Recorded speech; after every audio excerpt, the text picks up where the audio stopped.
In my dreams, I am floating in the seas. I can feel all these rivers pouring into me. I can touch all the air that rides my waves. I can run with the tide and accept my fate.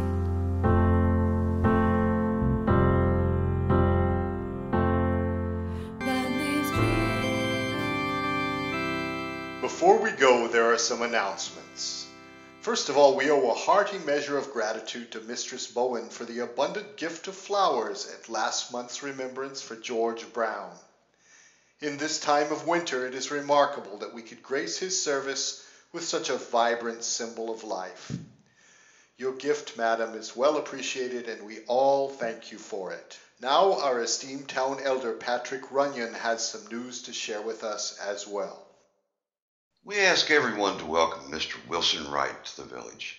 He arrives just this week, and he's going to take over the duties as blacksmith immediately.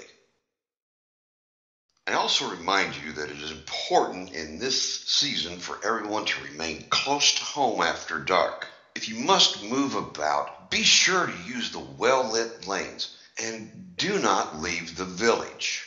Friar, I think that's it for now. Let's turn the flock loose so they can get home to their chicken and soup.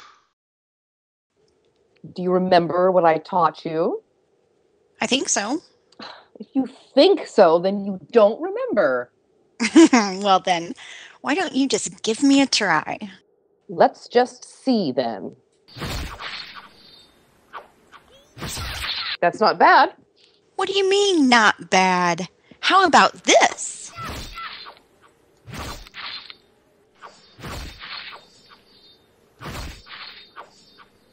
You do seem to have forgotten one thing, however. What's that? I taught you to keep your guard up, no matter what. Ouch! It's no use. I'm still not strong enough to stop you. Dearest Bernadette, there's something I want you to remember. It is never the strength of your muscles or the edge of your blade that gives your power.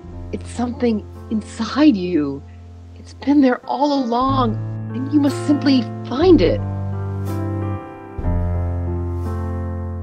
I'm not really sure this will do any good, but since you insist... If there's anything we can do to help the town, don't you think we should try it?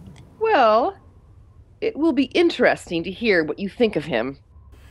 You were wise to come and see me. That fool of an old village elder will sit on his fat posterior until everyone in the whole region has been slain. The trouble started nearly half a lifetime ago. It began with the disappearance of old Francis Gardner from his apothecary shop. He was a wandery old codger, and no one even thought to miss him for about a week. Shortly after that, young Michael Walker stopped showing up at sword practice. Over time, men have kept disappearing from this town, usually without a trace. Doesn't anyone know what's happening to them? There is a story, long forgotten among our people, of an evil priest, banished by his jealous king to an exile far from home. He unlocked a secret power that could only be fed by devouring the souls of men.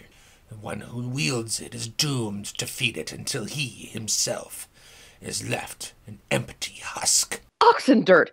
That sort of story is designed to frighten children and old, superstitious men. We've heard enough here. We have real work to do. Thank you for your time, sir. Is there anything you need to make your studies more comfortable? Bless you, child. If you could leave off a jug of the winter ale when you pass by this way next, that would warm an old man's bones. Thanks so much for coming with me. Ellie doesn't believe that we can find anything useful here, but I think there's going to be a clue. This thing has everyone bejangled. I'm willing to try anything. Even if it means indulging a silly girl or the ramblings of an old ale pot like Master Higgins? That's no way to speak of your elders, child. Elmer Higgins was once one of the most respected scholars in our village. Was that before he soaked up enough whiskey to keep all the lamps in town burning through the winter? Whatever will we do with you? Do what you wish, but come and look at this.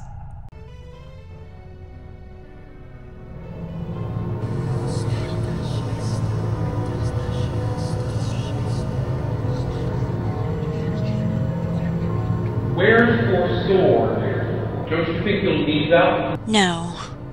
I'm remembering something someone once told me. You may have listened after all. Why? All of this? Why did you do it? You just don't get it, do you, sweetheart?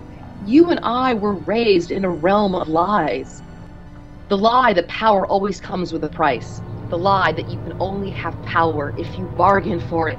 I made that terrible bargain, but now I see that I never had to. I could have done it without the price.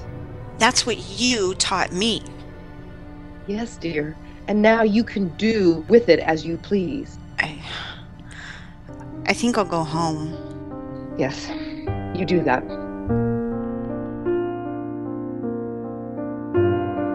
I have felt at times